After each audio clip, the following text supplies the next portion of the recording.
Now, the other thing about sort of comedy tragedy is like, what's the level of hope? Ironically, it's not that there's no hope at the end of comedy, but you kind of go, oh boy, we're in for another day of this, you know.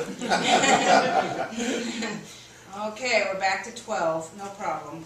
And again, ironically, with tragedy, there's this really interesting thing that because you've scraped it all off, you've had to complete everything, you've had to destroy, you notice the word at the end, destroy, that from that, something new will arise. Hopefully something greater or better, certainly maybe something different.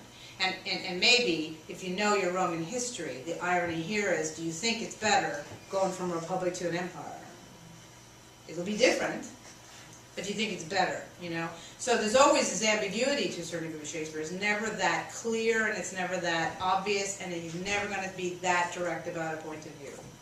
It's always going to have this, what do you think, part. I've given you both parts, what do you think? And in the action of this play, the logical way it had to end was this, because I'm using tragedy as my form. We all know what it is. We all know what's going to happen at the end. It's not really about that. But how does they march through those events make us feel at the end about, oh, not so. I was rooting for those guys for a while, and then I wasn't rooting for those guys for a while, and now I feel like, oh, I wish I was rooting for those guys. Right? I mean, for the longest time in Richard III, you're thinking, oh, that guy is really funny. You know, it's like, he can't possibly do that. Look at him. You know what I'm saying? And not only that, but guess what? He told me he's going to do that. You're like, oh, bragger. You know, and then all of a sudden he bops somebody off. You go, I don't know. And meanwhile, he's been talking to me directly, like, you're with me now, aren't you? Right? Well, very scary, because after a while you're like, oh, now what do I do? I've been implicated. I got a moral dilemma. Right? Beautiful, beautiful term. So this whole notion of restoration, and which seems to be a part of tragedy, and not the restoration in comedy is that we're just lining the pins back up again in the same way, to be knocked down again tomorrow, right? It's a different kind of restoration. It is a release restoration. It is a go out into the forest, have your little bacchanal, what happens in Las Vegas stays in Las Vegas, and you come back and we're just, yes, I agreed to go by the stricture rules of whatever my dad set up for me. There's a little of that in Merchant. Yes. I'm just thinking in terms of Othello, that these stages really fit Iago's story better than they do Othello's story. Yes. And Brutus. I mean, yeah. Right? You follow Iago, Brutus, Hamlet. I mean, it's interesting. Again, there's always a question of why is it called Othello and Iago? Same thing, in a way. Yes. Yeah.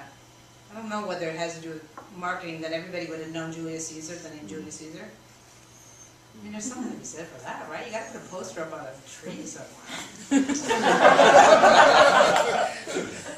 Anyway, tragedy meaning goat song, or whatever it's been literally translated from the Greek, and sort of implying a sort of scapegoat, meaning the thing that is sacrificed for the greater good, right? That if you get rid of that or you do that ritual, you then can get rid of whatever it is to then move on. I mean, when we opened the new theater in 2002. Was it 2002? All right, we opened the new theater in 2002, and we were doing Macbeth for 185,000 times. We actually had a ritual where we saged the building before we entered it, which is always kind of, it was really interesting moment, right? Didn't we? Yes. Okay. Yeah, and the bell. We had a whole series of rituals when we entered the space, which was kind of fun, based on this same kind of thing. And so the whole community cast into shadow by darkness, right? This whole notion of light to dark, dark to light, right? Comedy would be dark to light. Opening of Midsummer, dark. Comedy of Errors, dark. Somebody's going to die. Like, oh, it's a comedy? Right? Dark to light. Tragedy, light to dark. It's that simple. I know it seems, it's like, it's that simple, but it's also that complex because of the layering. He doesn't just use it in one. It's not just story. It's character, it's theme, it's theatricality, it's multiplicity. That's why it's complicated. Complex, not complicated. And then the removal of that source, right, brings us back into light. So right at the very end, you've scraped it all off and you are in light. Again, I want to just bring this formula back in as something to ponder. I don't really have an answer to this today, but I find it an interesting thing to think about when you think about plays overall. What's in conflict? I mean, this is what drama's all about, right? A wants B and C gets in the way. I mean, it couldn't be more basic than that, right? So what are those two forces? Who wins? To what effect, right? We go from republic to empire. What two forces were in place, right? And who wins? Ooh, do we like the effect of that? It's just an interesting way to sort of categorize the whole movement of the play. So just something to keep in your back pocket. Lastly, this notion of it being a morality tale, which I sort of started out talking about.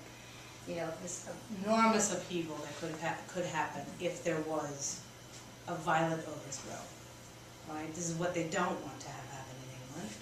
And whether it was actually physically violent, it still was a big transition and a big change, right? And there still were consequences for it. Certainly saw some of those enumerated and theatricalized last year in the publication, which may come from change anyway. But the sort of cautionary tale of please don't do this violently. You know, all those history plays, please don't do this violently, because we're just not going to be able to recover very fast. What's the date of the Essex Revolt? It was 1601. Yeah. I think something like that, wasn't it? It was after this, yeah. So here's that ambiguity at the end, right? It rejects that you should do it this way, but what's the alternative? Is that better? And so it becomes this ambiguous kind of feeling at the end, right? And then we're going to lead ourselves into plays, you know, like Hamlet, obviously, and which also has huge ambiguity, does it not?